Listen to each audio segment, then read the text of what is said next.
Have you seen this? Have you had the plot of Showgirls described to you by a friend's toddler over the phone?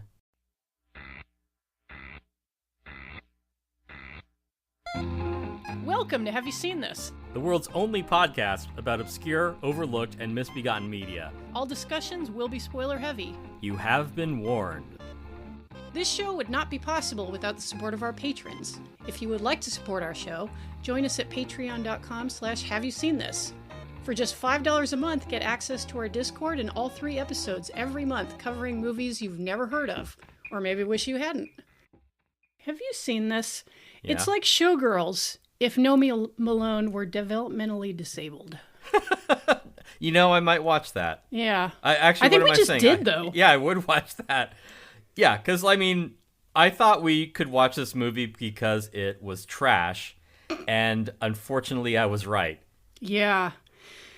I've had to stop and start it several times, and not just because it is 2.5 hours long, and that the streaming service that I watched it on has like 7 ad breaks. Ugh. 7 ads. Just like I'd turn it off and be like, what am I doing with my life? But yeah, those 2 things, and also the content of it will make you cringe right out of your skin. What are we talking about, Tim? We're talking about Showgirls 2, Pennies from Heaven. I don't know if you watched this movie obsessively to remember that there was a character named Penny in it who danced at the cheetah, although, to be fair, whatever you do at the cheetah, it's not dancing, darling. You said it, Gina Gershon. Well, Penny may or may not be from heaven, but I think we do need to talk about Rena Riffel. Right. And you're an expert. Yeah, I am I think, one expert on Rena Riffel. And Rena, that is... come on the show, please. Call us anytime. Fuck, you know, we could have had her on for this. I know. Like, no joke. Like, what is she going to do? Say no? Like, I mean, she's in on it. Yeah, for sure. So the thing is that I feel like we could have had her on the show, except after what I'm going to say about this movie, I don't know if she would want to talk to me. I wouldn't. I feel bad because I don't want to be mean to Rena Riffel. Like Tim said, Rena Riffel played the other dancer in Showgirls who was at, like Tim said, at Cheetahs. And she got the part that James was going to give to Nomi in his show. Who the hell is James? Jimmy in this. Yeah.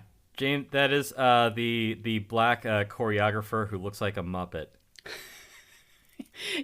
What's that Muppet with the dreads? That's the one. Yeah, I he does look like that Muppet. I'm not even. Definitely, they will not come on the show now. Is it racist that I can't remember the name of that Muppet? I mean, look, yeah, probably. There are a lot of Muppets. Yeah, yes, it is. You're racist against Muppets, Jen. I'm sorry to tell you. The actor, by the way, is Glenn Plummer, who has maybe one of the best lines in Showgirls, and there is a huge amount to choose from. Do you want to say it, Tim? Everybody got AIDS and shit. Exactly, and they do call back to that in this movie. Oh, do they? Do they make callbacks to the original Showgirls and Showgirls 2 Pennies from Heaven from 2011? I mean, that's probably why this got Kickstarter funded.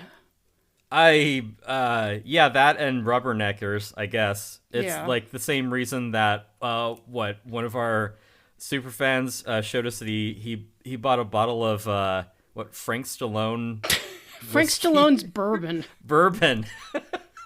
And I believe my response in the Discord was, "Move over, Pappy Van Winkle." Right, yeah. Why did people kickstart Showgirls 2? Why do people do anything sometimes?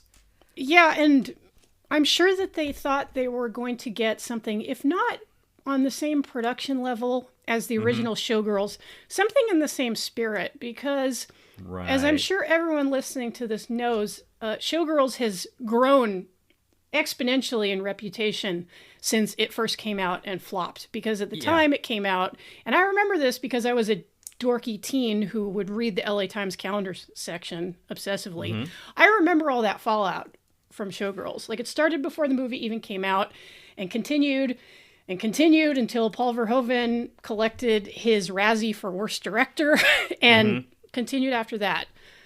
But Yeah, it was lambasted for just being such a trashy, like guilty pleasure of a movie, not realizing that it was the intent.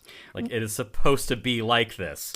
right, because if you're going to make a movie about Vegas in the 90s, what, are you not going to make it trashy? Yeah, sorry we didn't make like The Piano, but it's about a stripper. And it genuinely took me years to realize that, for example, the pool sex scene in Showgirls, there's a reason that sex looks horrible. It's because these people are going to have horrible sex. Right, in the same way that like pornography sex is like by and large divorced from like actual sex. It's like this is like the Showgirls version of, you know, I'll put one in the swear jar. It is the ZZ Top version of sexuality per MST's Hobgoblins. Yeah, but you know, the ZZ Top guys have a class and subtlety They've got legs and they know how to use them. that Vegas has always lacked. And I've said before that the original Showgirls makes me incredibly nostalgic for an admittedly horrible town, Las Vegas, because it's just not the same anymore. But that's... Yeah, they cleaned it up. Yeah, that's for a different conversation.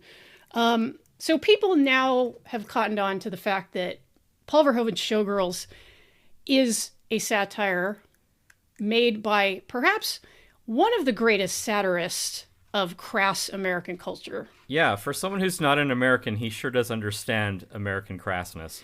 I have often thought that it takes a non-American to really skewer American culture. And for a lower grade example that immediately comes to my mind, because like this is the kind of dumb shit I think of.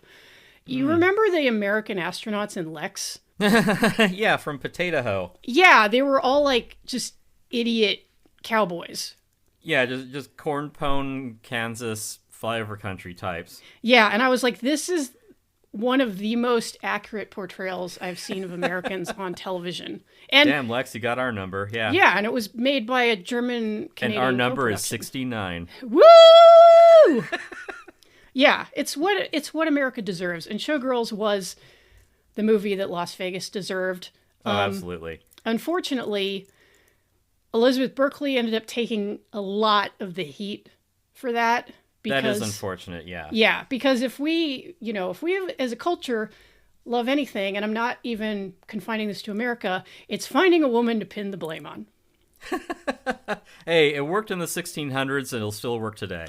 That's exactly right. But she, like Rena Riffel, has embraced the whole Showgirls thing, and good on her. I believe she's doing well now. But people might be asking, who the fuck is Rena Riffel?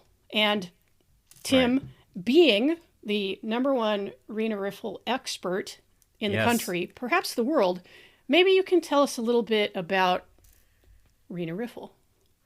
Well, I mean, apart from this, I was, of course, a fan of hers because I saw her in Showgirls. Or rather, it wasn't that I saw her in Showgirls, it's that I recognized her in Showgirls. I recognized her from her guest appearance on Fishmasters, which I believe we've mentioned before on the show. That was a parody fishing show that aired at 1 a.m. in the Central California Valley. It was shot in San Luis Obispo, and it was about two idiot local fishermen. And, the show was often, metatextual. It wasn't just a fishing show. It was a fishing show about a fishing show. And partway through in one of their earlier episodes, they they didn't want to have just the idiot and the other guy out in the fishing boat. They needed a hot girl in a bikini. And so they got a guest star, hot girl in a bikini, and this was some woman named Rena Riffel, who I guess, was free for a weekend and drove up to SLO. And has had a banging body. Yeah, she does. She, a couple of things about Rena Riffel. She has carved a nice niche for herself playing a dumb blonde. She has a great dancer's body. If you're looking to hire someone who is a, all caps bad actress, she is an excellent bad actress. She's almost funny in a lot of places in this movie too. She just maybe needs a little better writer, maybe better directing rather than herself. Yeah, because I was going to say, unfortunately, she wrote, directed, edited, produced. For all I know, really, she was responsible for the craft services. I mean, and really, she did everything. Yeah, it was the editing, I think, that was a bridge too far. Oh my! Oh God! I could make a 4-hour episode of this show on the editing in this movie alone, because holy shit! It really is something. We will get to that though. But yeah, I was an impressionable 15-year-old or something, and just seeing the episode with the beautiful girl in a bikini, and just committing her name to memory just burned into my brain. And yeah, I was gonna say you're at the exact right age. Right. Yeah. Then I watched Showgirls 5 or 6 years later. And then there's a minor character. I'm like, holy shit, that's the bikini girl. So, of course, whenever she shows up in something else, like she was just in Undercover Heat on the Midnight Sleaze on B-Movie TV.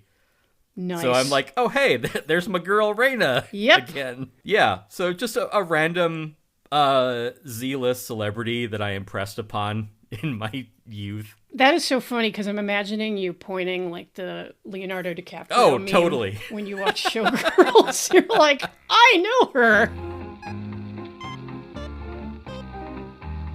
Thanks for listening. If you enjoyed this episode, you can get 2 extra episodes every month, plus access to our growing catalog of reviews for just $5 a month by going to patreon.com and searching for Have You Seen This?